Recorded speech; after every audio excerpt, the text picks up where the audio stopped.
मुझे ना, मैंने कहा मुझे आदमी को मारने में सिर्फ 2 से 3 सेकंड लगते हैं। किसी जेलर ने कभी तो पावर दिखाया होगा, थ्रेट दिया होगा। कंटिन्यू जेल ट्रांसफर हो रही थी मेरी, जेल पर जेल ट्रांसफर।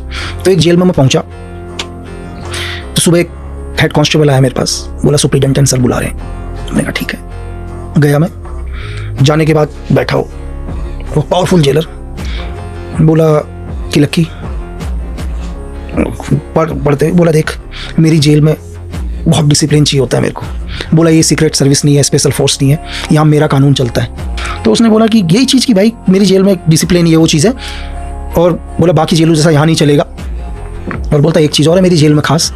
तो मैं भी सुन रहा, मैंने कहा से। बोला मेरी जेल में एक छोटा सा भगदड़ होती है और उस भगदड़ में 2-3 लोग मर जाते हैं। तो इनडायरेक्ट तरीके से थ्रेट दिया उसने मुझे।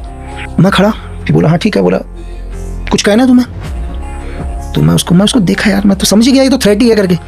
मैंने कहा सर कि मुझे नहीं पता, मैंने कहा कि आदमी को मरने में कितना टाइम लगता है। मैंने कहा कोई बहुत तंदुरुस्त आदमी होगा, मतलब फिट, अगर उसका गला भी दबाएंगे तो मैंने कहा शायद 1 मिनट जिंदा रह ले, 50 सेकंड रह ले, है ना।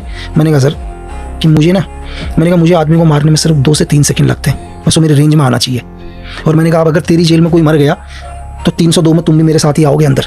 अब वो मैं मेरे को यूँ देखा चीज़ें करके, तो उसको भी लग गया कि मैंने क्या बोला करके, क्योंकि वो मुझे थ्रेट दिया। तो मैंने कहा यार भाई तुम मुझे थ्रेट मत दो। तो भाई वो यूँ देखा और कुछ नहीं, शाम को उसने मेरा ट्रांसफ़र कर दिया यार।